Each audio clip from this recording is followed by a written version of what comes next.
Across America, healthcare teams are managing complex demands. At Siemens Healthineers, we're here to help. With more than 17,000 U.S. team members, we're pioneering breakthroughs in medical imaging, therapy, and laboratory diagnostics, giving healthcare teams the tools to deliver smarter, faster, more precise care. Because when the right technology meets the right moment, diagnoses are clearer, treatments more effective, and lives can truly change. For us, it's more than innovation. It's a promise built for generations. Siemens Healthineers.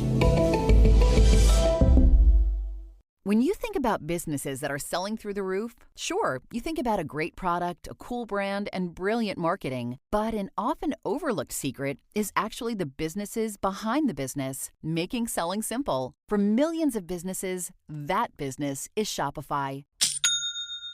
Nobody does selling better than Shopify. They're the home of the #1 checkout on the planet and the not-so-secret Shop Pay that boosts conversions up to 50%, meaning way less carts going abandoned and way more sales happening.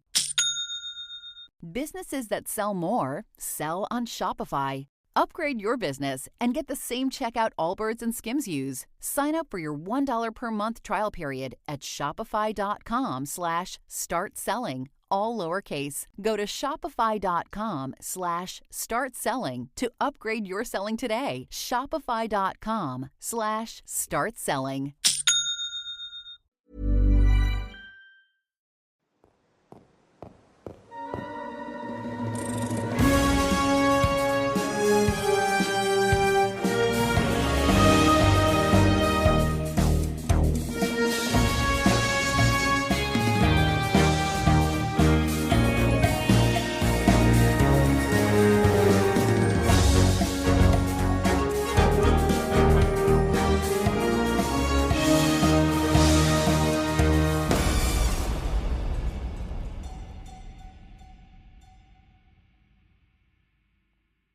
Hello and welcome to SpyHards Podcast. I'm Agent Scott.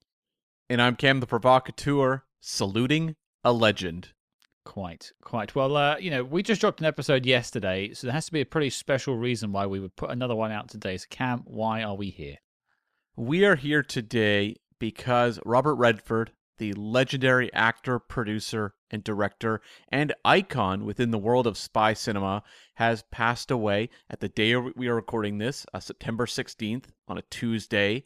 He was 89 years old and passed away, apparently surrounded by his family, and leaves behind a very rich legacy, both in terms of his work and also just in terms of his impact as a creative within the Hollywood community. Yeah, I don't think it could be particularly overstated just what Robert Redford means to spy movies. And it's an odd one because we don't tend to do these sort of salute to episodes all that often when people pass away. Plenty of people have passed away since we started making the show. And Sean Connery is the only one that's really garnered that sort of response. And there are probably a few more I'd reach to apart from James Bonds. I think of people like Michael Caine and stuff like that. Yeah. But Robert Redford, for me, is as soon as I saw that name, I got the BBC News flash come through. I'm like, we need to sit down to have a little talk about this. Because when you actually start to look at it, the films he contributed to the spy movie canon are pretty damn legendary. They are. And he's an interesting one because I think when you ask people about spy movie icons, his name doesn't necessarily pop out on the tip of everyone's tongue because he didn't work on a franchise. Yeah. And I think that is a key thing. You mentioned Michael Caine. The Harry Palmer films obviously are going to stand out a lot, especially Ipcris File. And then also, there's all these other movies he did that kind of associate or are in conversation with Harry Palmer in some way. Sure. Whereas, like, Robert Redford did different things. You can look at Spy Game and 3 Days of the Condor and say those two are in conversation with each other. But then there's also Sneakers, which, is a very beloved movie that was one we had a lot of people ask for, like with the launch of this podcast, and we finally did it, and people were, really into the review episode and also the interviews there. But also something like Captain America Winter Soldier and Endgame, which, the character of Alexander Pierce, kind of in conversation with those earlier films, but in a way that isn't as on the nose as some of the other spy icon actors we think of. No, but I think especially you look at like the length and breadth of the career. He's been influential in spy movies since 1975, and given that Endgame came out in 2019, that's 45 years of working in spy movies. Yeah, yeah. In a very like kind of low key but highly efficient way. Yeah, I mean, going back to 3 Days of the Condor, that's changing the game in the 1970s. It's one of the films you reach for when it comes to 1970s spy movies. And then in the 90s, he comes out with Sneakers, again a beloved film, followed by Spy Game, and then of course we will talk about Captain America at some point. But it was interesting, and one of the reasons I wanted to do this is because earlier today I was recording raps for an interview we've got coming up. Not one you participated in, Cam. You weren't available for it. And I can't really spoil who that is because that's a secret. But in that interview, this person worked on Spy Game. And there are several stories about Robert Redford. And I was sort of reflecting on the recording before we hit record on the raps. And it was just like, this man has been so influential on so many people's lives.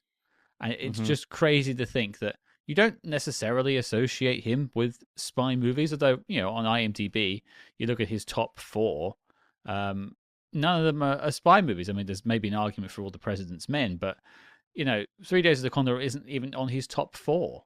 So there's films like The Natural, Butch Cassidy and the Sundance Kid. You've got All the President's Men and Ordinary People make up his top 4. Ordinary People was a directorial effort that got him the Oscar.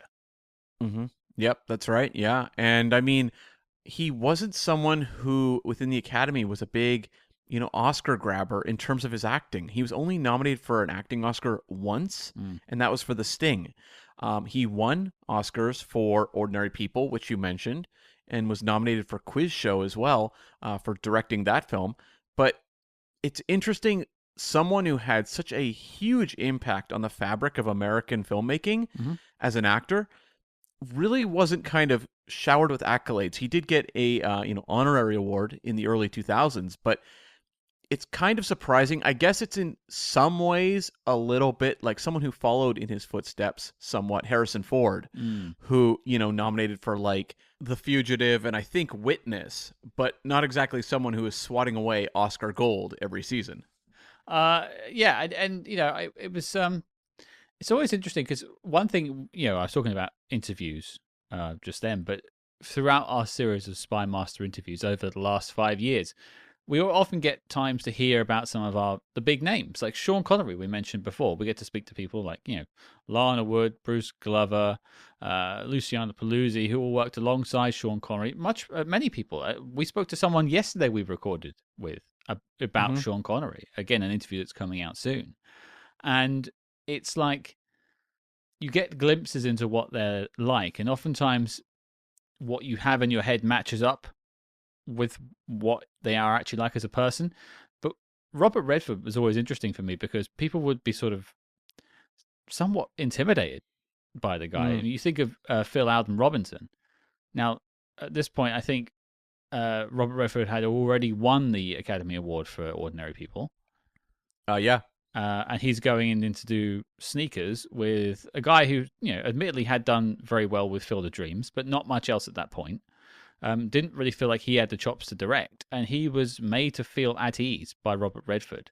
And it was a collaborative thing between them on the set by the end. And I think that's just like a wonderful story. And that happens all the way through. People we've spoken to that worked on Spy Game with him. Again, a collaborative effort. We talk about those boardroom scenes when we had Dan Mindell, the cinematographer of Spy Game, on all those years ago, how he helped sort of bring those boardroom scenes to life. And he's not even the director of the film. No, he seems like a great collaborator when it comes to making movies. And that's something that I was thinking about our interviews as well when I saw his passing this morning, because we've talked to a number of people who worked with Tom Cruise, for example. And a lot of the stories are a little mercurial. Like, you don't get a sense that, like, anyone kind of got a sense of, like, the personality of Tom Cruise. You hear high level of professionalism, very focused, things like that, right? Super prepared. When we talk to people who work in the stunt industry, they're like, we've never seen an actor better at this sort of stuff than him. You hear those kind of accolades. But with, like, Robert Redford, it really does feel like this very collaborative, like someone who kind of recognizes they are somewhat intimidating, but lets other people feel somewhat invited into his world, and is someone who's willing to kind of stand on equal footing with them if it comes to the betterment of a scene or a movie, and doesn't kind of look at his enormous body of work as something to kind of hold over people to deserve clout. And that's something that, some actors do. Yeah, it just seems there's far less ego here. Yeah. Now, I can't speak to knowing Robert Redford personally, but that's the impression that I've certainly got from talking to people that worked alongside him. And the story that I always remember is people saying that he would say, "No, call me Bob." Yeah. Yeah. And that's that instantly disarming charm that he has as an actor anyway, comes across in his performances. He always has that sort of that charm to him. You think of The Sting, you think of Butch Cassidy, you think of anything really he's done. He has that charming side to him. But as a human being, you have this idea. Like I have this idea of Sean Connery or this idea of Roger Moore if they walked in the room. But I don't think Sean Connery would say, "Don't worry, call me Sean." It'd be like, "It's Mr. Connery to you." Sir Connery. Yes, Sir Connery, I should say. Whereas Robert Redford, I could absolutely hear him just say, "No, Scott, call me Bob." And I love, I think it was our interview with Michael Frost Beckner, I think. It might have been Dan Mindell, I can't remember. But there was a conversation about the helicopter shot in Spy Game. Sure. Where they had Robert Redford and Brad Pitt on the roof and the chopper going around, and they wanted this 360 shot of them. And like Robert Redford getting like frustrated and being like, "What are we doing? Like, come on, what are we doing?" And then seeing the finished product and be like, oh, I get it. That looks great. Yeah. And it just goes to show that at best, making these things is a collaborative effort. And he's taking part in that. And I just think I'm glad we've had the opportunity over the years, and we've got more coming soon, to tell those stories of what he was like. And now, I suppose, in a way, celebrate his life and career. And that's kind of one of the reasons we wanted to assemble today. It's not just to talk about sort of the impact of Robert Redford on SpyHards, but us personally and as film lovers, what our journeys with Robert Redford have been. And I mean, the first question me and Cam sort of put down in our notes to talk about is when we first saw a Robert Redford film. And I don't profess to be a cinephile. I suspect it's probably Captain America: The Winter Soldier. Yeah, I was trying to think about what my first was. The thing was, he was someone whose name was always floating around, and I'm sure my mom was mentioning Butch Cassidy or The Sting when I was young. I think my first exposure to Robert Redford was actually the commercials for Indecent Proposal. What? Where he's offering Woody Harrelson $1 million to sleep with Demi Moore, who plays Woody Harrelson's wife in the film. And he's refusing? And that's the thing, it's like this big like relationship quandary kind of story. And that commercial was something that like everyone was abuzz. They're like, "Oh my God, can you believe this?" Like it felt like very kind of edgy in 1992 or 91 when that commercial was hitting, and the movie I think was a hit because of it. But that was kind of my first exposure, was that like Robert Redford is a little sleazy. Like it came across that way, and I was like, "Oh, I don't know about this guy." But I think like that was my first real exposure to him. But I'm really questioning whether my first actual movie with him, and I'm looking at his filmography, and I think it would have been me going back and watching more classic movies. And my suspicion is, and usually I can remember these things really well, this one I can't. My suspicion is that it was A Bridge Too Far, where he's kind of in the ensemble. It's, the big World War II film. And he very much pops as like a movie star within that movie. Sure. And I'm pretty sure that would have been the first one, because it was a while before I was tracking down movies like The Sting and Butch Cassidy and All the President's Men. Those came a little later. And some of his later work, like I definitely saw The Last Castle when it was first hitting home video, but that would have been a little bit later. I think it kind of falls in that late 90s period where I'm figuring out who he is. See, now I just want to go and watch Indecent Proposal, because I quite love those 90s like hot under the collar thrillers. Yeah, and the idea of someone offering $1 million to sleep with someone's wife, nowadays you're like, An entire industry is built around those sorts of concepts. And in 1992, everyone's like, "Ooh," and I remember there was like a kind of a joke of a lot of women being like, "Robert Redford, I'll do it for free." Sure. I'm not sure that quite plays now if I come out online and be like, oh, do me more for $1 million? I mean, I guess. Yeah, exactly, exactly. I'll like put myself out for a little bit, sure. it's kind of laughable now, but it was the early 90s. I'm just looking at that cast as well. You got Oliver Platt, yeah, Billy Bob Thornton, Billy Connolly's in there too. I think I might just watch this film tonight. Go for it. Go for it. It's iconic in a weird way. It's not even very good, but it's very iconic. I think it's set in Vegas as well. I believe it is, yes. Oh boy, that's my evening viewing setup, and I suppose like an impactful way of meeting Robert Redford for the first time. It was, I guess it, a lot of people have like a classy story about, oh, my parents showed me Butch Cassidy and the Sundance Kid or something like that. Yeah. But that's not mine. You're just rubbing your thighs like, ooh, Demi Moore. Tell me more. 11-year-old Cam. Well, yeah, maybe not 11-year-old Cam. It depends when you had that moment, when your first moment was. I'm still waiting. Oh, okay. We all are now on bated breath. That's right. I mean, mine was less comical, although more comic book, funnily enough, being Captain America. I went back and looked for his IMDb before I hit play on this, and I've seen many of his films since. Mm. And I'd probably seen bits of those films before Captain America and the Winter Soldier. But that was the first one I sat down and watched. And I always remember feeling that him being in the film was a big thing. Yes, I felt the same way, yeah. That's the impression I got. And I think that's partly what they were trying to portray. And it's nice in a way that it's, when you look at this film now, the film is actually sort of mirroring 3 Days of the Condor in many ways, but flipping some of the roles around. And that's something I felt too, which was, even though at a younger age I didn't know who Robert Redford was, I was aware his presence was important. Yeah. And obviously, when you have this long legacy and a lot of classic movies, going from the 60s into the 70s and onwards, there is like this kind of clout. And I'd be very curious to know if that's how someone who's like 15 feels when they see Tom Cruise advertised in a movie nowadays. I don't know. But that's kind of how I looked at him, was this is someone who's a movie star and important within that world.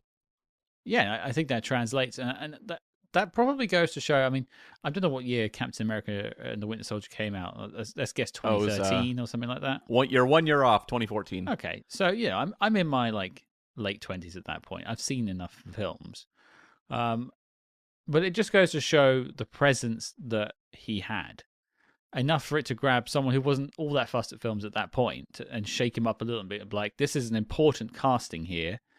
They've brought a big name into a Marvel film. Yeah, he was not prolific No. in his later career. I mean, he did that movie.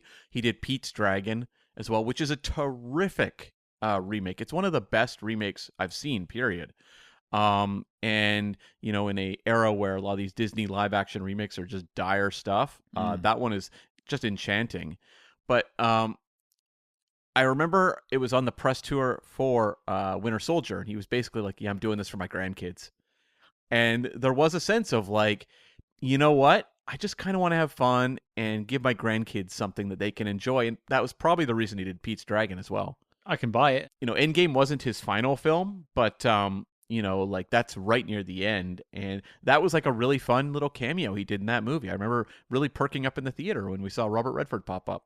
I was surprised to see him. Me too. Yeah. And I was just looking at some of the things he's done after that. Yeah, I'd say Endgame was probably his last big project. It's his last major on-screen appearance. He did do some voice work in a movie I've never heard of called Omniboat, a fast boat Fantasia. But his last on-screen movie star appearance is Endgame, which is title-wise somewhat appropriate. And some might even argue that's the last good Marvel film. Some would argue that, yeah. Yeah. And then on sort of the spy side of stuff, we've mentioned the spy films that he's best known for. And I know I wanted to talk about favorite Robert Redford films, and maybe we'll get to that, but let's go through the prism of spy movies. Of the four, because we agree really, All the President's Men is an outlier. There's enough in there you could maybe throw it into an episode at some point. But the four that we mentioned are definitely firmly established as spy movies. Of the four being 3 Days of the Condor, Sneakers, Spy Game, and The Winter Soldier, what would you say is Redford's best spy movie? I would say 3 Days of the Condor.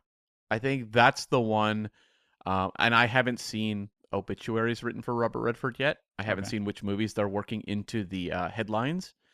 But to me, when it comes to his contributions to spy cinema, 3 Days of the Condor is where it begins and what really looms over the genre. Because I think even when, a movie like Spy Game, which hugely beloved within the spy community, I think the power of that movie comes from 3 Days of the Condor to a pretty high degree.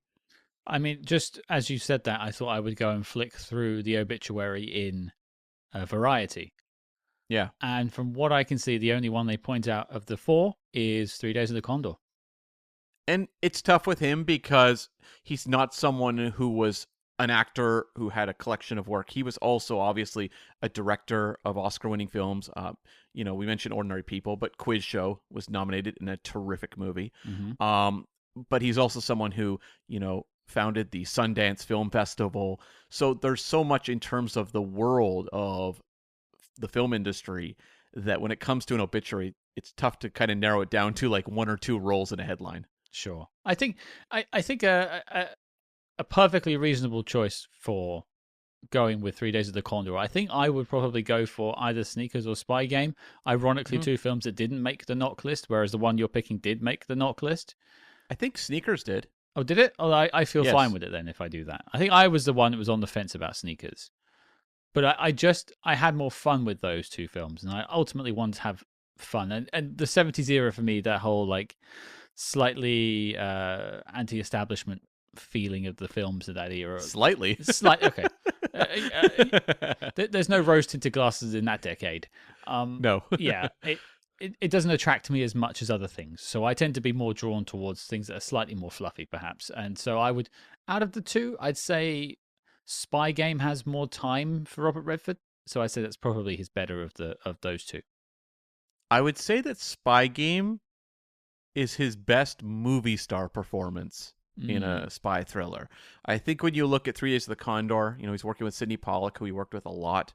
But it's very much like his performance is part of the piece in a way where it's not necessarily kind of that looming presence. Whereas I think when you get to Spy Game, everyone's kind of in awe of him throughout the movie. Mm-hmm. And he's the mentor. He's teaching Brad Pitt. And Brad Pitt, an actor who was often, referred to as the young Robert Redford earlier in his career. There's like a power to the Redford presence there that just doesn't really exist in Condor because he isn't an icon yet. Not as much. No, I think the 3 Days of the Condor performance is probably a bit more stripped back as well. Like there is a leaning into the stardom in Sneakers and Spy Game. They know he is an A-lister, whereas he still needs to prove himself a little bit in the 70s. So I think that's fair both ways. And I don't think many people would quibble with either pick, but we'd love to hear what you thought of you think his most successful spy movie is. We'll be talking about that online this week. But let's talk about favorite films. Let's open up the category a little bit. And I'd be keen to hear maybe an offbeat pick from you if you have one, because I'm sure people will obviously, they'll reach for Butch Cassidy, they'll reach for The Sting. But you're a man who knows a lot about people's filmographies and has seen a lot of films. Is there something you can perhaps surprise us with from Robert Redford's filmography? I would say that, I don't know if I'm going to surprise anyone. I would say that All the President's Men is the one I'm going to fall back on. I think is just like, if you're going to make a movie about journalism, this is how you do it. And I think him and Dustin Hoffman are a great dueling pair as Woodward and Bernstein investigating the Watergate scandal. Mm-hmm. And there is just that, Alan J. Pakula crackle of energy, the way there was in something like The Parallax View, that sense of paranoia. And just like, it's not a Redford performance that looms large, like I've said, in some of the later work. It's a movie it's a performance that's very much within the fabric of the movie. And it just is an engrossing 2 hours. And so I think like on a technical level, in terms of which movie I think is his best and the one that I go back to, it's All the President's Men. I will say though, one that maybe this is a little bit of a surprise, one of I think his big triumphs and one of his most entertaining films is one he's not actually in, but directed Quiz Show. I think Quiz Show, about the scandal within the quiz show community in the 1950s with rigged game shows, is incredibly entertaining, mainstream filmmaking. And I think like people look at movies that are quote unquote Oscar bait, and there's like a sense of manipulation to them that people find off-putting. This is how you do it right. This is a movie that like anyone can enjoy. Anyone. It's something almost like kind of like not tone-wise or content-wise, but like The Shawshank Redemption. Sure. A movie that anyone can watch and get so much out of and just enjoy the hell out of the experience of watching that movie. And it's one that I do see pop up time and time again on Letterboxd, but I feel like it's not on the tip of everyone's tongue when it comes to Robert Redford. People are more likely to mention movies like, The Natural, for example. But I would also just recommend to people, this isn't one of my favorites, but when we're talking late era Robert Redford, I mentioned Pete's Dragon, which I think is really good. Winter Soldier, really good. But one people should just check out is called The Old Man and the Gun, a David Lowery film. And David Lowery also directed Pete's Dragon. And it's a really nice sort of capper on the Robert Redford persona in movies. Because Endgame is his final film on screen, but it's more of a cameo thing. Whereas Old Man and the Gun is the camera on Redford, and you're spending the entire story with him as kind of this thief who's aging out of his profession. And I would say that one is a really good kind of like farewell to Redford as movie star. That's quite nice. I think that might be a nice coda for people to check out. And, I haven't seen Quiz Show either, but you've sort of sold me on that. Might make a nice double bill with Indecent Proposal. The perfect pairing. Wow, you couldn't ask for more. Well, I guess they're both 90s, so it's kind of like the 90s, Robert Redford 1-2 punch. I mean, that was my decade. There you go. That's the fashion was the best, and Scott was at his best when he was in his teens. It's been all downhill since there. That's right. I think my pick is perhaps a bit more of an obvious one, and that is, on the Patreon we often tackle films that are by spy movie actors, but they're not spy movies. So we've looked at The Sting and we've looked at Butch Cassidy and the Sundance Kid. That's the two Robert Redford films. Off the top of my head, I think they're the only two that we've covered on the Patreon. Yeah. I've seen a couple more outside of that, but I think the one that stood out to me the most was The Sting. Right, yeah. That was just an utterly charming film. And that combo of the two of them is, it's just magic. I think I don't get on with the characters as much in Butch Cassidy and the Sundance Kid. I don't really like rooting for criminals all that much. But The Sting just feels a little bit slicker, and it's got a little bit more of a twinkle in its eye. So I would always default back to The Sting. It's so much fun.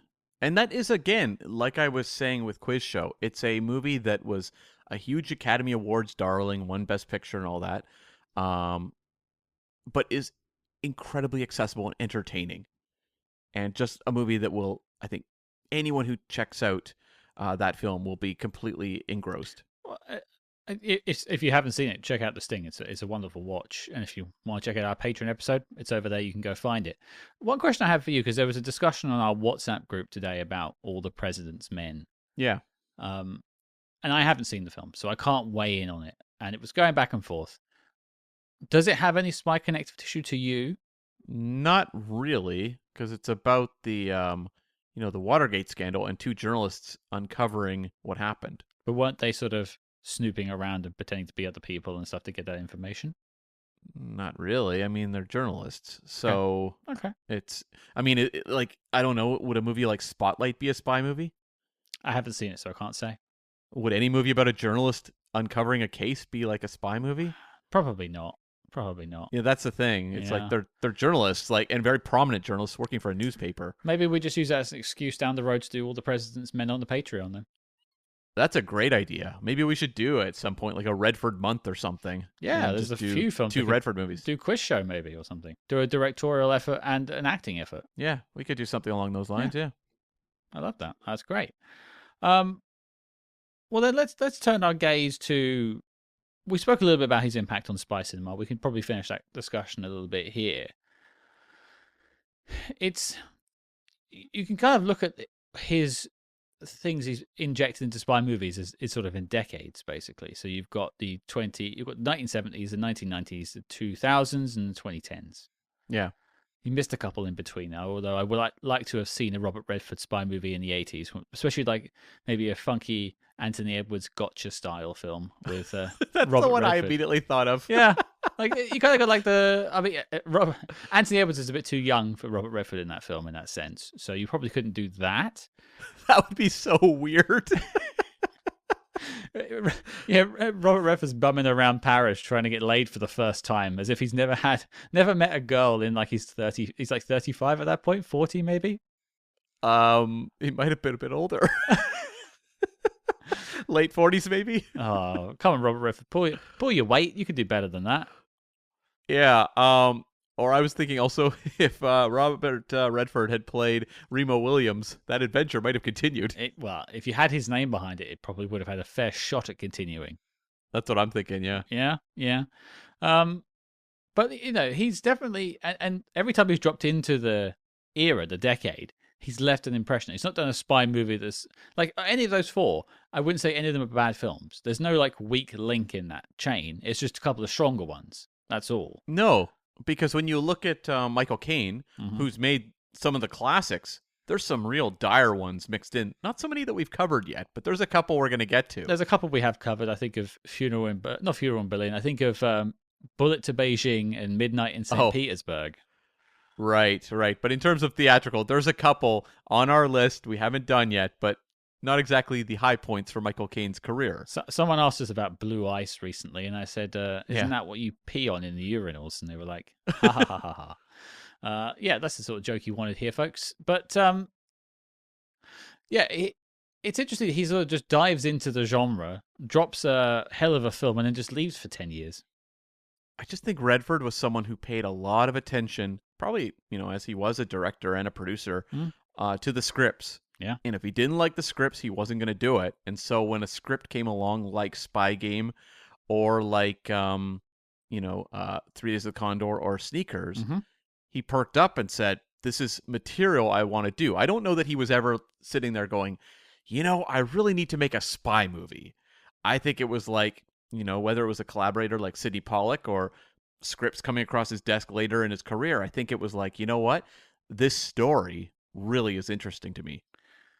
And I think also, like, it's something that sort of impressed itself upon me when I was just thinking there. And it doesn't necessarily tie into the spy stuff, but a thought appeared in my head, so it's best to bring it out. And that he has an uncanny ability to have good camaraderie with his actors. I think of, like, he's great with Faye Dunaway in 3 Days of the Condor. Obviously, Paul Newman in their 2 films together.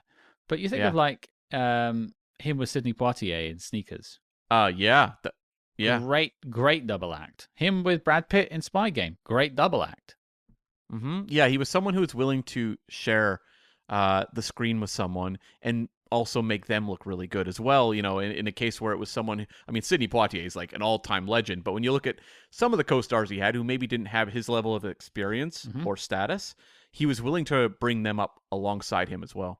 Yeah, it's just a sign of a good actor, but also just a sign of a good person. Yeah, that you're able to lift people up around you as you go along. You don't drag people down. Yeah, and just the whole founding of the Sundance Film. Well, I don't know much about that. Tell me a little bit more about that, if you know. Well, the Sundance Film Festival is kind of one of the meccas for new filmmakers to show their movies and get them purchased and ultimately wind up on the big screen where people can see them. Okay. And so he was someone who was creating an environment where young filmmakers could get their work discovered. And, someone who has a little more of the, I'm here for the paychecks, I just want to do the movies, shoot a movie and get out of here kind of attitude isn't going to do that. They're not going to have that interest in kind of helping their industry improve or to bring in new voices. Like, it shows that Robert Redford was someone who didn't just show up and do a good job on set. He was someone who actually cared a lot about the world of film. Well, I didn't know he did that at all. I knew about Sundance Film Festival, but I had no idea his fingerprints were on it. So, all the power to him, because we need people out there that are lifting up, other voices in their industries. Because you could very easily just turn into this sort of circle jerk. A lot of industries are like this, where you don't let anyone else in, you don't let people rise up. And I'm a big fan of the saying, a rising tide lifts all boats. And I think it sounds like Robert Redford was too. Yeah. And, like you look at, he ended his career with like younger filmmakers like David Lowery, who he worked with a couple times. Mm-hmm. And he was someone who liked, didn't mention this, he was someone who was often quite loyal to directors he really liked. Like Sidney Pollack, he made several movies with, did a couple with David Lowery. He was someone who was, when he found someone who was talented, who he thought brought out the best in him, he wanted to keep working with them. And, was willing to work with young filmmakers and be molded by them. It's great that he did that. I mean, you think of other filmmakers and other actors who have that power. Think of someone like Tom Cruise. He's latched onto Christopher McQuarrie now. Mm-hmm. But I often get the impression when I hear them talk that it's very much Tom Cruise led. Yes, I would agree, yeah. I'm sure McQuarrie yes ands a lot, or maybe says the odd no, but knows where he can and cannot say no. I get the impression it was more of a collaborative thing with old Bob Redford. And also with Redford, I think just in terms of the type of actor he is one of those people that the second he walks on screen, he's a movie star with lights on him. But he was someone who was, I think, more of a actor's actor in some ways, where he was looking to like bring out nuance in his performances. He wanted to have intimate moments on camera where people could really just spend time with him as an actor and delve into the character. Whereas, like, that's not really what Tom Cruise has been doing for a long time. He's been going much more for movie star action hero kind of stuff, where someone like McQuarrie brings out the best of that. But it's not as much about finding a director who's, say, a really interesting independent filmmaker that's going to do a great character study. Sure. Well, let's wrap this up with two questions. Firstly, what do you think Robert Redford's impact on spy movies was? Like, what was his stamp? I think it's underrated but significant. I think, you look at the number of people we've interviewed who name their favorite movie being 3 Days of the Condor. Yep. I think that movie is really crucial when it comes to 1970s spy films and the influence it has on things going forward. When they are making whatever it was, the 16th Marvel film, and the directors are saying, we want this to be an homage to 3 Days of the Condor, it shows you that movie has an ongoing impact. I think something like Sneakers is a ton of fun, and I loved watching it, and I think it's something that was very welcome on the knock list. But I don't think it has kind of the influence and level of inspiration on others, and other filmmakers and actors that Condor did. No, I would agree, and I would say probably you would slot Spy Game and Sneakers very close to each other on that rundown. And I would agree that 3 Days of the Condor, 3 Days of the Condor is certainly a very influential film. I will say, though, he's had his finger on two films that we have had cited many times as Spy Game and Sneakers as sometimes their favorite films, or also films that people used to write into us and say, hey, when are you going to cover Spy Game? Hey, when are you going to cover Sneakers? Because we did 3 Days of the Condor very early in the show's run. We haven't done The Winter Soldier yet. We'll get to that probably next year. But we haven't done that, but we have done Sneakers and Spy Game. We got a lot of letters and emails saying, when are you going to do it? So there's definitely a generation of people that look to those films as well as like the Robert Redford spy movie. Mm-hmm. But I think, you can't really escape the gravitational pull of 3 Days of the Condor. No, and I think those other movies all owe something. Not as much Sneakers, but the other ones owe something for sure to Condor. Yeah. And I think, the last question, and we'll round out the conversation with this, is, and perhaps a broader scope, because we've mentioned stuff like the films that we've loved of his. You've mentioned the Sundance Film Festival. What do you think is Robert Redford's legacy? What will he be remembered for as his time, for this time on this earth? I think he's someone whose name will always conjure up memories of a certain era of Hollywood and the film industry.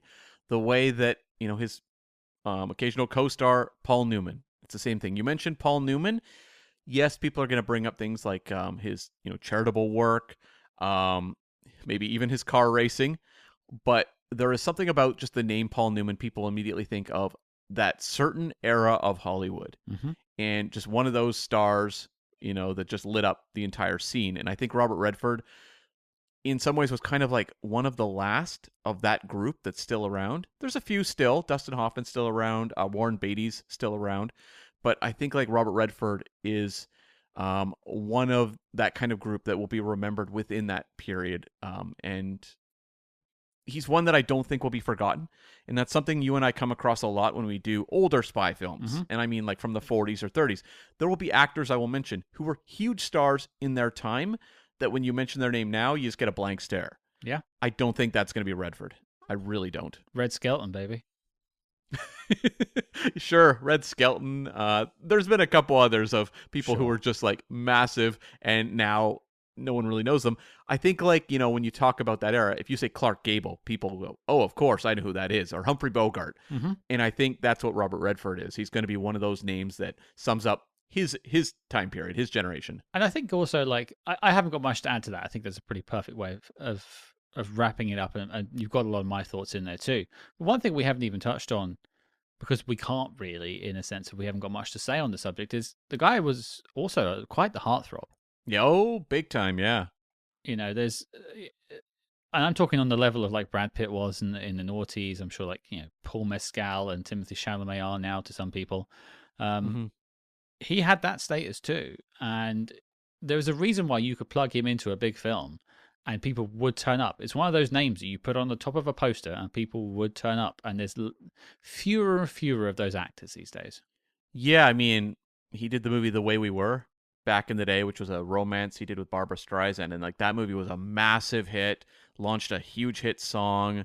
And you're right, like he was someone who became this heartthrob, but didn't really play into it too much. Like when you look at his filmography after that movie, he's not doing a lot of romances. I mean, once you've done that, is there anywhere to go?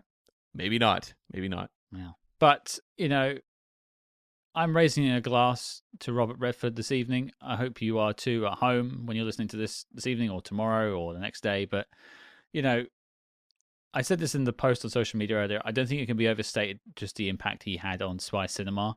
And I'm glad we took this beat to sort of have a chat about that. And I'm looking forward to talking more of his films in the future. We've still got Winter Soldier to look forward to. And some other things on the Patreon. But, also go and check out some of our previous interviews, I'll say as well. Like our interview with Phil Alden Robinson from the beginning of this year. There must be at least half an hour dedicated to Robert Redford. Stories about him and how generous he was on the set of Sneakers. Or go listen to the ones about Spy Game. We have Michael Frost Beckner, who wrote Spy Game, on the show. Lots of stories about Redford in there too. Plenty to go and take a look at and take a listen to. But thank you all for tuning in. And Cam, thanks for joining me on the discussion. No, I mean, it's never a wonderful moment when you get that text. And I got it from a few people this morning that like a beloved icon has passed away, because even though he's 89 years old, lived a great life, there's still that kind of like, oh man, I thought he'd be here forever. And I felt the same way with Ozzy Osbourne recently as well, where I was just like, oh man, that's a bummer, because I just took for granted that he'd always be hovering around. You'd always hear that name, And I guess the thing that I guess take from it is it's a great excuse to pop on here and reminisce about his work. But also, in those interviews you mentioned, it's going to be a lot more, I think, in some ways, meaningful to me going forward when we talk to people who worked on a Robert Redford film. When they're telling stories about him, it's going to seem, I think, a little more powerful with him gone. Yeah, I always remember the interview we did with Julian Glover mere days after Topple died. Yeah. And we didn't have a lot of time with Julian, but like you could tell it was on his mind and our mind as we were doing it, and it was just like, wow, it's quite a lot to take on board. And I was recording some raps for an interview coming out in about 3 weeks' time for someone who worked on Spy Game in the cast. Spy Game did scenes with all of the main cast, and like that whole conversation now has a completely different connotation.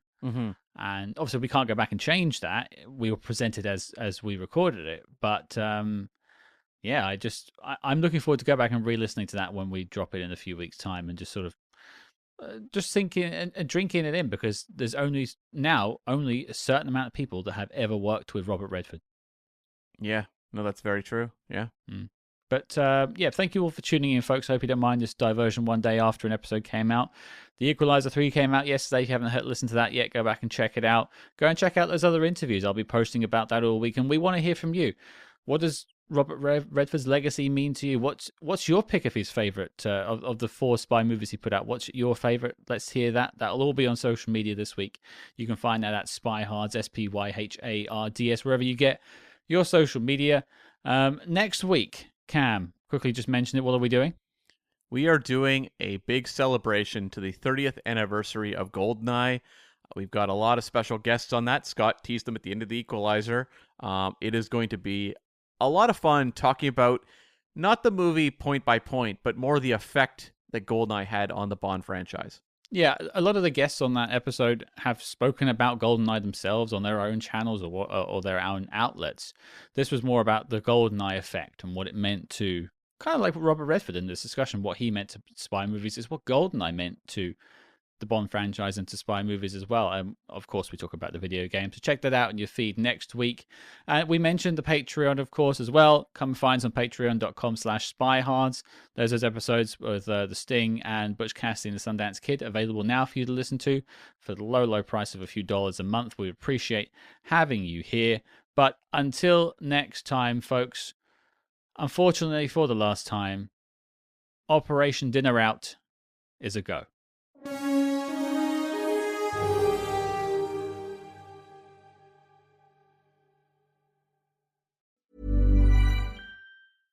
Trimble knows that in the industries we all depend on, where speed counts, every turn matters. Trimble is the technology company that connects your physical and digital worlds, so you can see what's coming, take intelligent action, and get hard work done faster than you ever thought possible. Check them out at Trimble.com. Ready to turn data points into decision points? Turn deadlines into finish lines? And turn possibilities into profits? Then turn to Trimble. Trimble. Confidence at every turn. This podcast is part of Podomedy, the UK's podcast comedy network. Why not laugh at what else we've got? Visit Podomedy.com.